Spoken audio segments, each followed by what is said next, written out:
Gold trusted gold buyers మీరు తాకట్టు పెట్టిన బంగారాన్ని విడిపించి ఈ రోజు ఉన్న మార్కెట్ ధరకు కొనబడును. దేశవ్యాప్తంగా సంచలనం కలిగించినటువంటి Kolkata RG Kar medical college and hospital student trainee doctor అయినటువంటి అభయ అత్యాచారం హత్య కేసుకి సంబంధించి తీర్పు మీద ఎందుకింత వ్యతిరేకత ఆందోళన వ్యక్తమవుతోంది.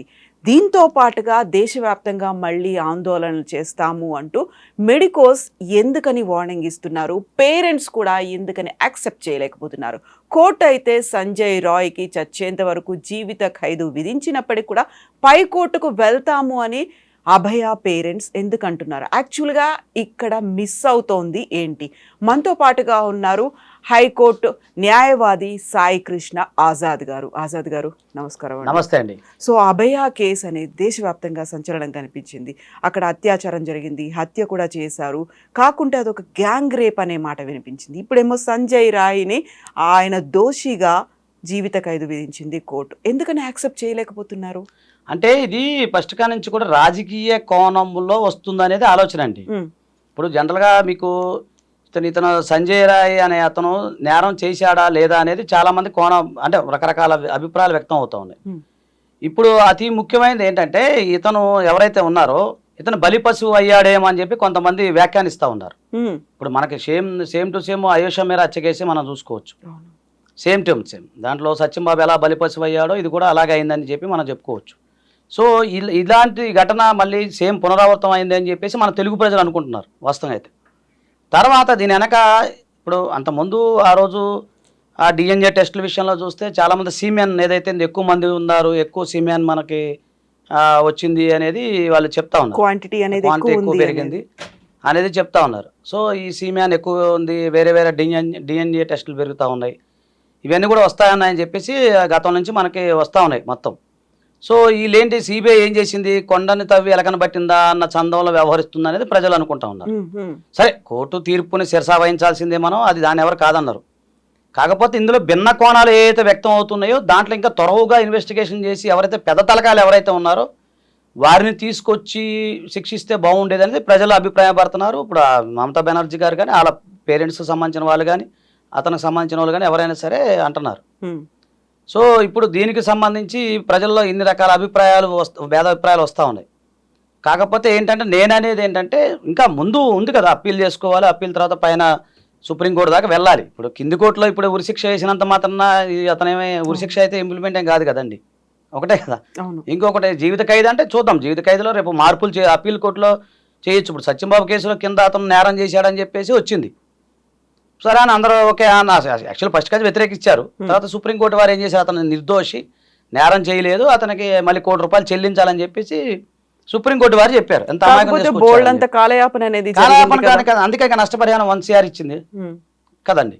సో నేను ఆ కోణంలో దీన్ని నేను చూడట్లేదు. కానీ మరి ఇప్పుడు ఇక్కడ జరిగిన సిబిఐ అంటే దీంట్లో సిబిఐ కాకుండా సిబిఐ ఎంత ఇన్వెస్టిగేషన్ చేసి త్వరగా ఇన్వెస్టిగేషన్ చేసి చివరికి సంజయ్ రాజ్ అనేది అందరూ తెలిసిందే కదా, పబ్లిక్లో అందరూ తెలిసిందే కదా, ఇంకా వీళ్ళు పెద్దగా చేసింది ఏముంది అనేది ప్రజలు అనుకుంటున్నారు ఒకటి. రెండోది మరి చూద్దాం, వెయిట్ అండ్ సీ. ఇప్పుడు ఉదాహరణకి ఈ రోజే మనం జడ్జిమెంట్ ఇచ్చినంత మాత్రం కాదు కదా, నెక్స్ట్ ఫర్దర్గా అప్పీలేట్ కోర్టులు ఉంటాయి, అపెక్స్ కోర్ట్స్ ఉంటుంది, ఇవన్నీ కోర్టులు ఉంటాయి కదా, దాంట్లో ఏం జరుగుతుంది అనేది మనం చూడాలి. ఇంకోటి ఈరోజు సంజయ్ రాజ్కి ఉరిశిక్ష వేసినా పర్వాలేదు అని వాళ్ళ పేరెంట్స్ కూడా అంటున్నారు. అంటే అతను నిర్దోషి అనే విషయం అనేది వాళ్ళ మైండ్లో ఉన్నట్టుంది. తప్పు చేసి మమ్మల్ని శిక్షించండి అని నిరభ్యంతరంగా అంటున్నారంటే ఏంటి, అంత ధైర్యంగా ఉన్నారు అంటే ఇతను ఒక బలి పశువు, ఇతను స్క్రీన్ మీద ఉన్న వ్యక్తి అనేది ప్రజల యొక్క అభిప్రాయం. అది కాకపోతే కోర్టు తీర్పుని మనం శిరసా వహించాల్సిందే, దాన్ని కాదనేది ఏం లేదు. కాకపోతే ఫర్దర్గా అప్పీల్ ఏదైతే ఉందో అంటే ఇప్పుడు హైకోర్టు అప్పీలో సుప్రీంకోర్టు అప్పీలో ఇవన్నీ అయిన తర్వాత కదా మనం అతను దోషాన్ని నిర్దోషాన్ని తేల్చాల్సింది. సో ఇక్కడ అతను దోషి అన్నప్పుడు శిక్ష యథాప్రకారంగా నడుస్తుంది. తర్వాత మరి నెక్స్ట్ అప్పీలేట్ కోర్టు ఏం చెప్తుంది అనేది మనం చూడాలి ఒకటి. అంటే మన తెలుగు ప్రజలందరికీ సత్యంబాబు కేసు అనేది సుపరిచితం కాబట్టి జనరల్గా అదే ఇది అవుతుందని మనం టాలీ చేసుకోగలుగుతున్నాం ఒకటి. ఇప్పుడు మీరు అన్నట్టుగానే ఆ సీమెన్ ఏదైతే ఉందో దాదాపు 6 డిఎన్ఏలు ఉన్నాయి దాంట్లో అని చెప్తా ఉన్నారు. తర్వాత అవయవాలకు సంబంధించిన బిజినెస్ జరుగుతూ ఉందని, అక్రమాలు అవకతవకలు ఉన్నాయి, అంతకుముందు ప్రిన్సిపాల్ ఎవరైనారో ఆయన మీద కొన్ని ఆరోపణలు వచ్చినాయి అని చెప్పేసి ఈ విషయం ఈ అమ్మాయికి తెలిసి అయిందా అనేది ఇన్ని రకాల ఉన్నాయి. కానీ లీగల్ కోణాలు వేరు, జనరల్గా మనం అనుకునే కోణాలు వేరు. సో మామూలుగా వచ్చింది మనం టీవీలో చెప్పేదో లేక పత్రికలో వచ్చేది కాదు, అది కన్సిడర్ చేయదు కదా కోర్టు. మరి ఇన్వెస్టిగేషన్లో ఏం తేలింది అనేది చూడాలి. తర్వాత అతని యొక్క సంబంధించిన అదే చెవు ఏదైతే మన మాట్లాడతారు కదా ఫోను మైక్రోఫోన్, అది ఇయర్ ఫోన్స్ ఏవైతే అవి దొరికినాయి అని దాన్ని పట్టుకొని అంటే అందులో పెద్దగా ఏమి ఇన్వెస్టిగేషన్ జరిగింది అనేది మనం ఆలోచించాలి. ఇప్పుడు సత్యంబాబు విషయంలో కేవలం ఒక అతనికి కాలి ముద్రను బట్టే శిక్ష విధించారు, మిగతా ఏం దొరకలేదు, సర్కమస్టెన్స్ ఎవిడెన్స్. సో ఇందులో కూడా ఏదో ఒక ఇయర్ బడ్స్ అవి దొరికినాయి అని చెప్పేసి అంతే తప్ప ఏం దొరికినది మనం చూడాలి, అది ఇన్వెస్టిగేషన్లో చూడాలి. కాకపోతే ఏంటంటే అండి దీని వెనక బలమైన వ్యక్తులు ఎవరైతే ఉన్నారో, ఇప్పుడు అందరూ కూడా అదే అంటున్నారు కదండి, ఇప్పుడు ఇతను ఒక పావు అంతే కదా, తెర ముందు ఒక చిన్న పావు అనమాట. నడిపించిన శక్తులు ఎవరున్నారు, జరిగినవి ఏంటి, ఇవన్నీ తెలియాలి అనేది, లోతుకి ఇన్వెస్టిగేషన్ జరగాలి అనేది అందరూ కోరుకుంటున్నారు.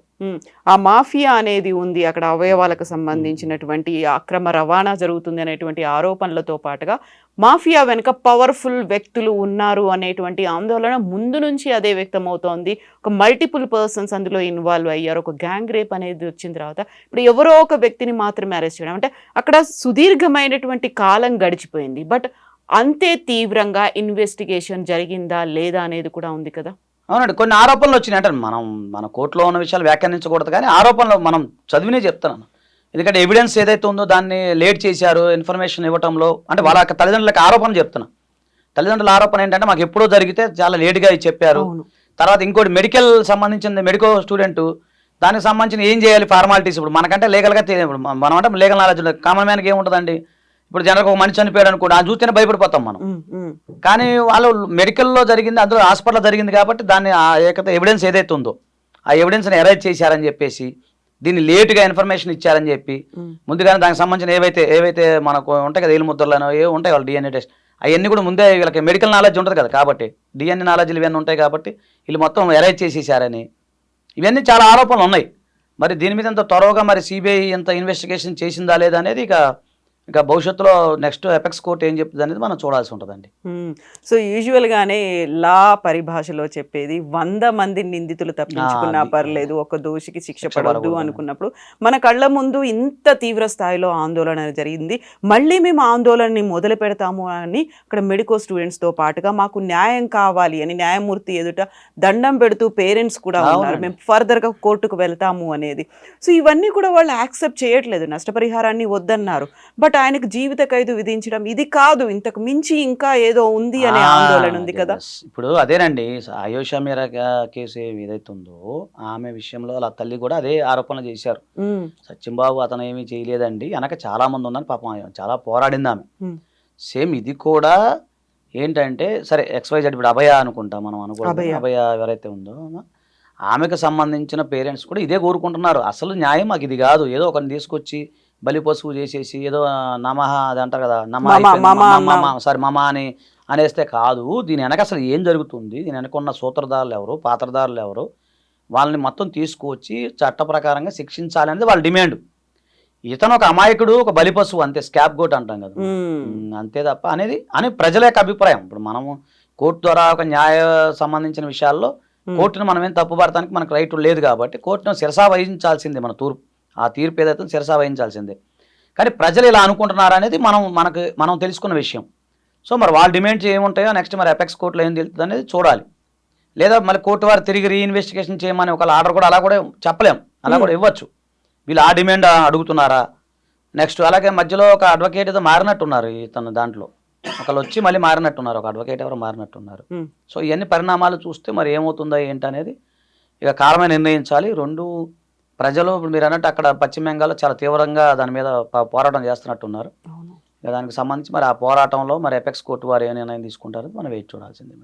సో ఫర్దర్గా అయితే ఇటు అభయ పేరెంట్స్ వెళ్ళొచ్చు పై కోర్టుకి, ఆ తర్వాత కావాలి అనుకుంటే ఇప్పుడు సంజయ్ రాయ్ పేరెంట్స్ ఎవరైతే నిందితుడు ఉన్నాడో ఆయన పేరెంట్స్ కూడా వెళ్ళొచ్చు. ఆ తర్వాత ఈ ఆందోళనని ఇంత తీవ్రం చేస్తే కోర్టు కూడా సుమోటోగా తీసుకుంటుందా?